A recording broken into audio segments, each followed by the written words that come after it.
Good afternoon or morning or evening, depending on when all of you in the new teacher program here at District 158 are watching this video. I'm here with some amazing colleagues for us to talk to you about building strong classroom relationships.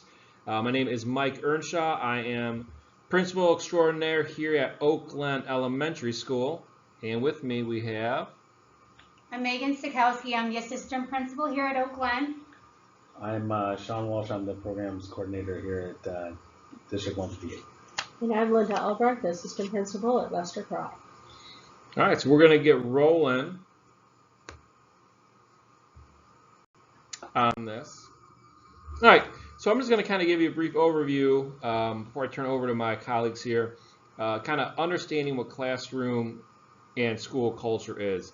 For those that don't know, every classroom has their own kind of culture. Like if you walk into one person's room and you see there's flexible seating everywhere, there's kids kind of scattered around, then you can walk into another room and the desks are more in kind of rows, your traditional style. It's all part of the culture of those classrooms. There's not one that's better than the other, but everyone needs to have a strong classroom culture because it impacts learning, growth, social emotional, and just relationships with one another. So on the next slide here, kind of the role, why we need to have a strong classroom culture is it builds that trust. Nobody is going to feel comfortable taking risks, going out of their comfort zone, going outside of the box if they don't trust those they're working with. And that includes the students and you. So you guys need to have that trust with one another. Same with the parents, have that lines of communication open. When there's that trust built between a classroom teacher, paraprofessionals, and the students, it's going to, again, make those kids more comfortable and know that they're supported, that they are loved, that they are able to take risks and kind of go out on a limb when they may not be so sure of an answer of whatever content you're trying to teach them for that day, and take a risk at getting to owning their learning and finding the solution on their own. It also does builds a trust amongst one another. Like I've seen some of the classrooms here at Oak Glen that have shown the most growth year after year. You can see a correlation when you walk in and every student respects one another, is helping one another, is supporting one another, and looking out for one another whenever they may be struggling with something, whether it's emotionally or academically.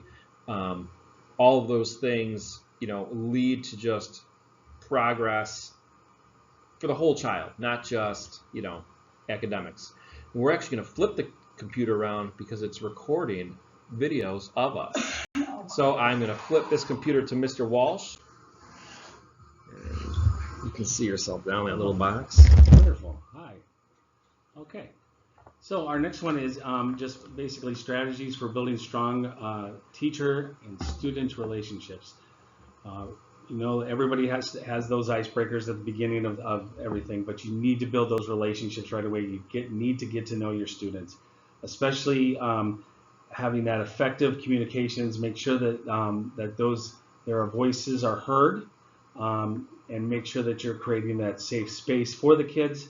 Again, developing and maintaining that student and teacher relationship. That's going to be very, very important. But it all starts out with what you do at the beginning of the year, how you continue to be an effective leader, an effective communicator with your students, allowing them to have a voice, and then also creating that safe space with them to be able to open up a little bit or have that ability to vent somewhere. Slide, sorry about that. And then also we want to build relationships with our families. So you need to build those relationships with the families. It's very important. It's as simple as an email or a phone call, and that can go a long ways. Just make sure that you're able to do that. Set up a classroom's newsletter if you need to, just so that they know what is going on in your classrooms at all times. When you make those phone calls, make them both positive and then the not so positive behaviors, and make sure that your positive messages outweigh the negative ones. For many families, they like to hear those positive interactions more than they do the negative. And if you're always saying, "Oh, well, you're always calling me for the negatives and not the positives," the positives will go a long ways in developing that relationship with those families. I'm going to switch this over.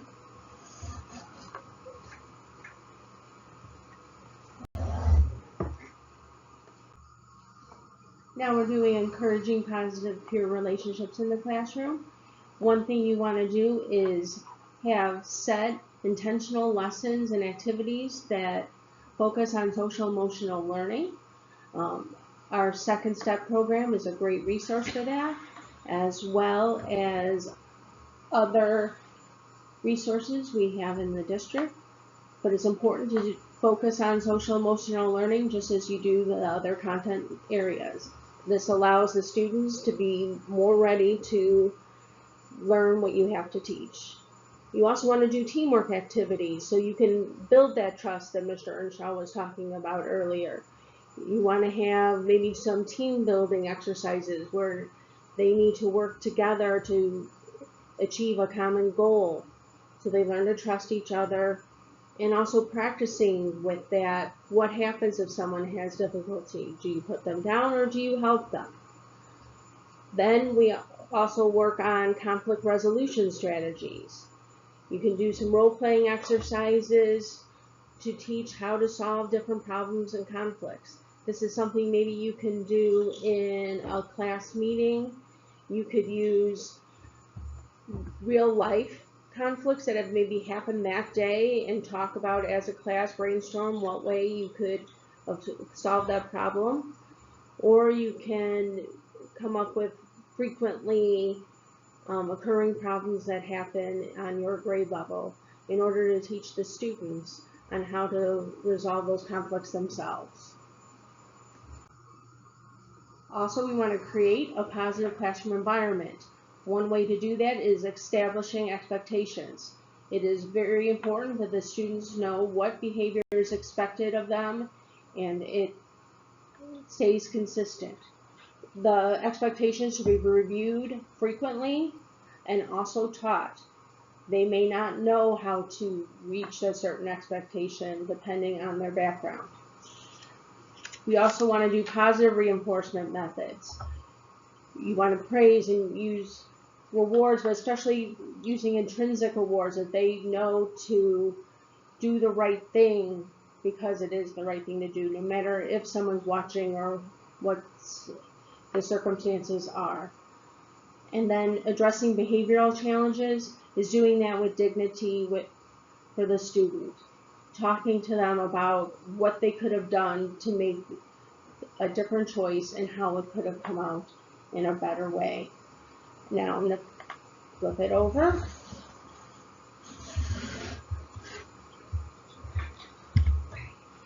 I have creating wait, nope, wrong one. There we go. Challenges and solutions. Challenges for new teachers. I honestly think it is that establishing authority, especially if you're a brand new teacher out of college and this is your first experience being in charge of 20, 30 little lives, and that authority, like I can walk into a room and will the kids respond? I remember when I first started teaching, they said you don't smile until December. It's not like that anymore, but just that sense of fair, there's rules, you're managing, there's consequences. I do know from my own experience that children do count how many times they can ignore you before you follow through with their consequence. Or they know that you don't. And so why do you have these rules? Are you enforcing them is so important for new teachers. And especially there's so many other things going on. Building that rapport is so important, not only with the child, like listening to them, what is their reasoning, why they did something, what's going on, but also the adults.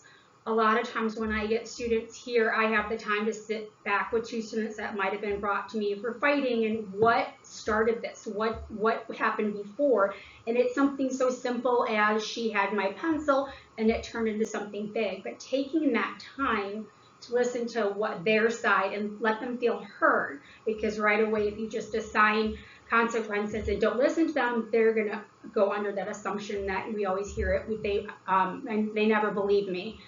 Support networks, this is something I still struggle with. So important, like having someone to go to talk to, a neutral party, someone that doesn't work with you in the school, maybe outside the school. ISC4, South Cook County, they have a lot of professional development and networking groups, so you can kind of get hear from other people. I know we've been through, some of us here have been through the IPA, Illinois Principal Association, and it's nice, especially coming back from the pandemic, to hear that everyone was struggling with certain things in the classroom, so it wasn't just us.